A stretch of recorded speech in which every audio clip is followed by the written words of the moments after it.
Good afternoon, everyone. Thanks for joining us here at 13 News at Noon. I'm Matthew Foltz. Right now, a woman is dead after being struck by a vehicle this morning on Indy's northwest side. Police say it happened just after 6 this morning. Police responded to North High School Road and Gateway Drive on a report of a person down. When officers arrived, they say police found the woman lying in the road but could not find the suspect vehicle. The woman was pronounced dead at the scene. IMPD says this is the 24th fatal hit and run this year.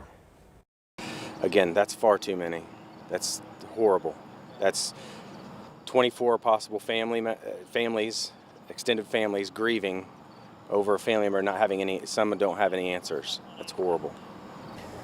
And police are urging anyone with any information or possible surveillance video to reach out to them. You can also call the number on your screen, Crime Stoppers. That number is 317-262-TIPS. We have an update this afternoon on a shooting last night in Beech Grove. We are now learning that the 18-year-old woman who was shot has died. The Marion County Coroner's Office confirms with 13 News her name was Michaela Ballman. Beech Grove police say the shooting happened shortly after 9 p.m. last night at the Parkview Apartments of Beech Grove. However, officers say they found Ballman about a mile away along Riva Ridge Drive. That's near South Arlington Avenue and Thompson Road. She had a gunshot wound and was later transported to the hospital where she later died. I went by the home of where her parents live earlier this morning, and her parents tell me off camera they are devastated over the loss of their daughter, and now they're trying to figure out what exactly led up to the shooting. They say Michaela was about to turn 19 in just a few weeks. Now they're planning for her funeral. Police are still asking anyone with any information that could help solve this case to come forward. Time is now 12:02 on your Monday afternoon as we take a live look outside of downtown Indy. Sean Ash has been keeping an eye for spotty showers that are pretty coming in here, but Sean, we know the worst has already passed. Yeah, the heavy stuff's done. We'll have a few nickel and dime showers this afternoon. Cloud's going to look worse than what actually happens, and then eventually, after we shove Helene's remnants out of the way, we're going to have several days of sunshine, and we're going to feel the cool air as well. Still a little humid right now.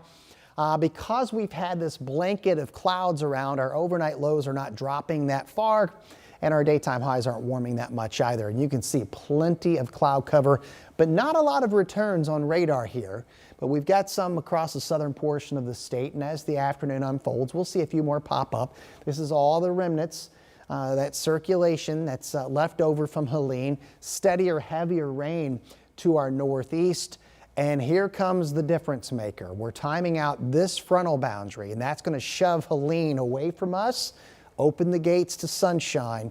We'll have more on that in a little bit. For after school weather today, when the kids get home, temperatures in the mid 70s, northeast wind at about 5 to 10. We'll have a few sprinkles and showers. We've got 40s for lows, we've got sunshine, and 2 more cold fronts to talk about in the 7-day forecast. All right, we'll see you then, Sean. This afternoon, thousands of Hoosiers are frustrated after spending last night in the dark. Families still without power days after storms hit their neighborhood. Here's a look at your screen as the latest outage map from AES. A little over 5,000 customers are still without power. 13 News spoke with one man who lost power at his home near Holiday Park and was finally able to clean up yesterday. Matt Gardner says one of the trees that fell took down power lines with it. For now, he doesn't want to touch it until he can speak with the electric company AES, but that's been proven to be a challenge. One of my frustrations is we just get put on hold. And if you go to their website, they say if you have power lines down, call. Well, those have gone nowhere. Yeah, I can certainly understand that frustration. Some of Gardner's neighbors are also without power, and with the work week starting already, some people who work from home are now trying to figure out what to do, but they say they're trying to stay positive. We've got our hot spots and working through that. You got to kind of be thankful for the things that are working. Yeah, always got to look on the bright side. Well, since Friday, AES says it's restored power to about 95% of its customers. They also have crews coming in from Massachusetts to help with the incidents. But because of the number of outages and the severity of the damage, AES says it will at least be another day before everyone's power is fully restored.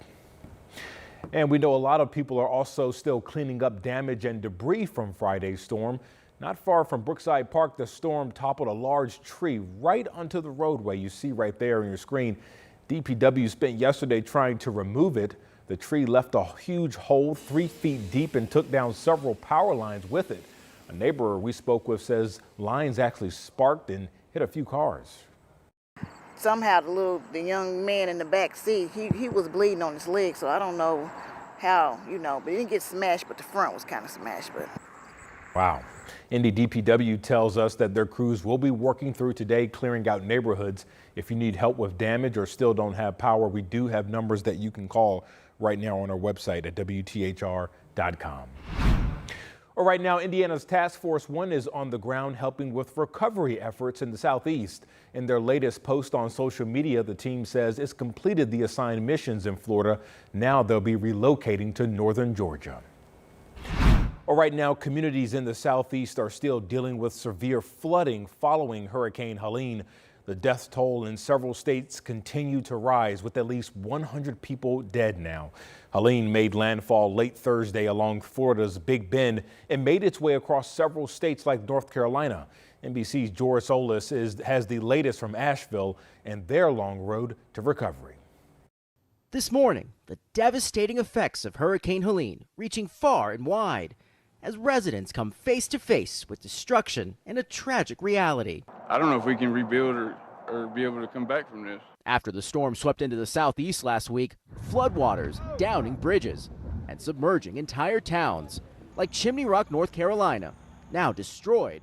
And as cleanup begins, large swaths of communities like here in Asheville, North Carolina, still underwater. From above the city, heartbreaking views. Some areas still unreachable by water slow to recede. I've never seen anything like this. I mean, there were buildings fully submerged. My mother lives in a nursing home. We tried to get there today and you just can't. Some people kayaking to safety. We were there when water rescues got underway. And the storm also devastating Florida's Gulf Coast. The dangerous surge flooding homes and city streets. Helene's 100-plus-mile-an-hour winds ripping out floors as locals begin the long road to rebuilding. We're going to get started. We're not going to wait a month or two. Throughout the South and beyond, cars that survived the storm lines moving very slow at a standstill, waiting for hours to fill up at the pump. While in North Carolina, many roads are impassable, making rescues even more difficult, and meaning the true scope of the damage and loss is still unknown. What Mother Nature can do and the damage is just, it's incredible.